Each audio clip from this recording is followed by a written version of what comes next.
प्रथमं शैलपुत्री च द्वितीयं ब्रह्मचारिणी।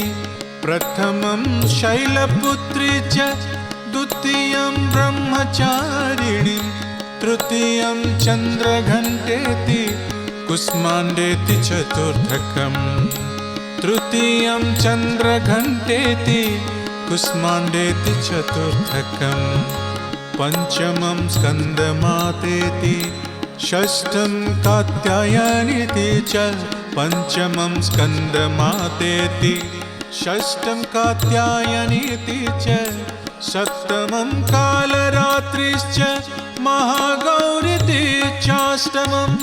सप्तमं कालरात्रिश्च महागौरीति